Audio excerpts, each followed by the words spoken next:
So yan, good morning mga ka-BJ. Kumusta, no? Kumusta? Pasensya na kayo at bihira na lang tayo makapag-upload. Wala medyo ano tayo ngayon, lagi tayo tinatanghali yung bumiyahe. Kasi nga 'di ba, naikuwento ko nga sa inyo na araw-araw ako umuwi sa bahay. No, hindi naman na tayo natutulog doon sa Makati. Gawa ng sobrang init talaga ngayon. Napakahirap matulog sa kalye, no? At hindi rin pwede na banda rin natin yung ating makina, no, para mag-aircon. Kasi siyempre sayang yung gasolina, napakamahal ng gasolina. At hindi lang yan, siyempre gusto natin na yung makina pagdating ng gabi nakapahinga rin siya, kasi nga maghapon natin sa binugbog, no, sa biyahe. Tapos di ba, gabi lang yung pinakapahinga sana niya, kailangan pa nating banda rin para mag-aircon. Kaya minabuti natin na umuwi na lang sa bahay para doon matulog, no.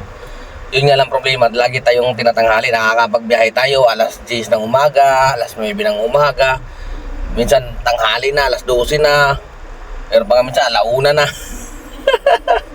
Wala, bawi tayo pagkatapos ito, hanggang ano naman to, itong summer lang naman. Pagdating ng mga may katapusan yan, June, wala na yan. June, tagulan na yan, July, di ba? Doon na tayo makakabawi, pwede natin matulog ulit sa labas. Kaya ngayon hindi rin kalakihan yung kinikita ko sa pagbibiyahe, pero nakakapagano pa rin naman, minimum pa rin naman.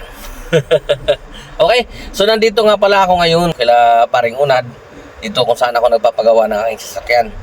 Kasi ngayon ay schedule na ng aking change oil, no. Dahil ano, magti 10,000 na, hindi ko naman pinapaabot ng 10,000 yan. Pinapalitan ko na talaga yan. Meron na tayong ano, yung 9,000 na mahigit eh. Pwede na yan. So ngayong araw nga pala ay ano lang, Lunes, no. Dapat nga sa Miyerkules ko na to ipapa change oil. Kaso parang ayaw ko nang hintay na umabot pa ng ano, Miyerkules. Gusto ko na ngayon, dahil gusto ko rin magpahinga ngayon, magpagod din sa biyahe, no. So nandito nga ako ngayon para magpa-change oil. Nantay ko lang si Paring Unad, siguro may ginagawa pa doon. Okay, so yan na. Dahil dyan marami naman nagre-request na i-earnings reveal pa rin kahit hindi tayo nakakabiyahe ng ayos talaga.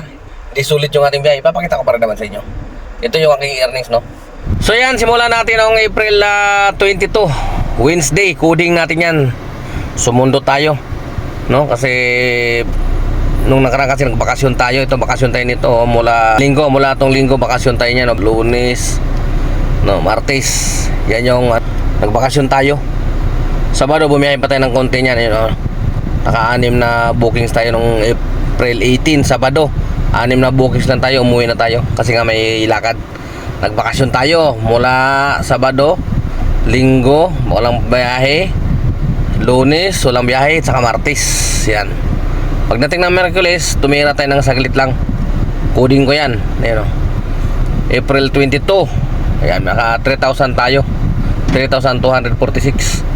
Tapos Huwebes, April 23, meron naman tayong 5,270. Tapos Biyernes, April 24, 4,000 na tayo. You know, dosing jobs nga lang tayo, saglit lang tayo nagbiyahe niyan. Nagsimula kasi tayo niyan, ano na, alas 12. Alas 12 ng tanghali. Tapos yung Sabado, April 25, naka 5,330 tayo, 24 jobs. Tapos kahapon Linggo, ayun, naka 6,000 naman tayo. Okay, 23 jobs. Lagi tayo na tanghali na gano, biyahe. Ayun, no, tumigil nga tayo kagabi, mag alas 11 na, pero nagsimula din tayo dyan. Ayun, no, 11:34 na magtatanghalian. Tapos natapos tayo 10:43, di ba? So 12 oras din naman. Kaya ngayon ay tinatamad akong bumiyahe. Magpapa-change oil lang muna ako. Nandito ako sa sa garahe. Okay? So sige, samahan nyo muna ako ngayon mga ka-PJ para magpa-change oil. Let's go.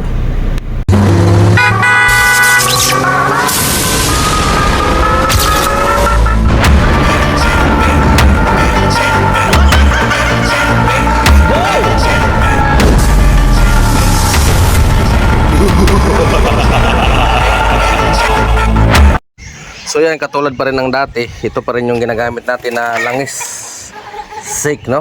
Ayun, no, X7. 10W40 fully synthetic. Ayan. Yan, 4 na litro. So hindi naman ito nauubos. Yung 4 na litro na yan, oh. Kasi hindi natin pwede ilagay lahat yan. So sobra. Then magpapalit na rin tayo ng ng fan belt. You know, bando yung tatak. Sa online lang natin na binibili yan. Pati yung mga filter na ito.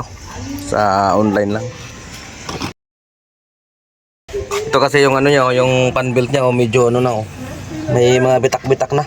Ayun, kaya pag ganyan, medyo takot na ako pag ganyan na may bitak-bitak na. Kaya yan pala tandaan ko pag ganyan, may bitak-bitak. Pinapalitan ko na talaga yan. Okay? So yan yung pala tandaan ko na kailangan ako magpalit ng fan belt yan. Yan yung pala tandaan ko, bitak-bitak na siya. Yan Kita nyo ba? Di ba? May parang may butak-bitak na yung fan belt niyan. Kaya need ko nang magpalit yan. Okay? May nakakatakot Baka mamaya biglang naputulan ka ng fan belt sa Skyway. Kaya tapos yan, pwede ka naman yan na baunin na lang, reserba. Para kung sakaling may nangyari, may naputulan ka, kahit pa paano may pamalit ka. Alright. So yan yung tinakbo niya, 9,155. Yan yung tinakbo niya. So minsan hindi ko na pinapaabot ng 10,000. Ganyan nga ginagawa ko, nagpapa change oil na agad ako. Para mas talaga hindi pa masyadong malapot yung langis. Papalitan mo na. Alright. So mamaya-maya lang, okay na to. Parang Ray, 2-0 mo na, dito na nantay ka na parang una change oil ako, change oil. Ayan yan ang gamit ko, SIK. Ayan ang gamit ko. Diba? SIK sa, ayan yan X70W40 fully synthetic. So yan na nga mga ka-PJ tapos na tayo magpa-change oil. Tapos pinalitan na rin natin yung ating fan belt. Yung iba, yung mga nagtitipid talaga, yung fan belt pag ganyan may mga lang, pagsasagaan man nila yun. Hindi nantay talaga nila yung parang yung pinakalikod ng fan belt, di ba? Mag-ano na siya, yung parang nagmo-molt na. Yun. Ako ayoko, kailangan pag ganyan, wala na akong tiwala pag may mga bitak-bitak na ganyan. Hindi ko na pa napaabot ng ganun. Palit na agad. Mahirap yung baka sakali putulan ka nga naputulan ka sa expressway noon. Although hindi naman agad-agad mamamatay, siguro makakatakbo ka pa ng ilang kilometro hanggang yung baterya mo ay malakas pa. Paano kung yung baterya mo medyo mahina na rin, kaya saglit lang bigay ka agad yun. Kaya maganda na yung sabi nga nila, prevention is better than cure, di ba? Kaya lagi tayong advance tayo mahirap na magbakasakali. Okay? So ito na nga ipauwi na ako ng bahay. Tapos siguro magpahinga na lang muna ako ngayon. Mamaya na lang ako lalabas. Tapos sa Miyerkules bawi na lang ako. Lalabas ako ng Miyerkules, yung araw ng aking coding. So yun lang sa update natin mga ka-PJ siya nga pala mga ka-PJ ngayon maganda-ganda yung ating biyahe talaga ngayon. Kung magpo-focus ka lang talaga, kung yung oras ng biyahe ko katulad pa rin ng oras ng biyahe ko nung bago mag-summer, maganda ang biyahe yung mga tropa ko nakaka 8,000, 9,000 sila tayo kasi hindi naman dahil sa tinatamad tayo, dahil nga wala na tayong binabayaran na boundary, kundi iniiwas ko yung sarili ko sa init matutulog sa sasakyan, tapos yun nga sobrang init, kahit naka-electric fan ka, papawisan ka, basa yung likod mo, baka magkasakit pa tayo ng pneumonia, di ba? Kaya yun ang iniiwas ko kikita nga tayo, tapos magkasakit tayo ng pneumonia, di ba? Kaya mahirap, kaya taste na lang muna. Pera lang yan. Siyempre kailangan natin ingatan din ang ating kalusugan, di ba? Alagaan din natin. Alright, pero maganda ang biyahe. Lalong lalo na meron tayong streak, meron tayong turbo.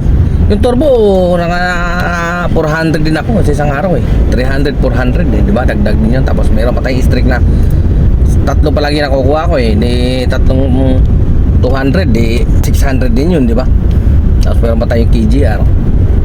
So may nahabol pa nga akong KGR ngayon eh. 50 rides yun. Kaya dapat makabiyahe talaga ako bukas. Mamaya, madaling araw, umpisa bibiyahe ako. No? Kasi meron pa akong tatlong biyahe hanggang 30. Alright, so hanggang dito na lang muna mga ka-PJ. Ingat-ingat sa mga nagbibiyahe at bibiyahe pa lang. Ingat po tayo at saka laban lang, laban. Kahit mataas ang gasolina. Huwag natin intindihin yung taas ng gasolina, intindihin natin kumita. Okay, so adios mga ka-PJ.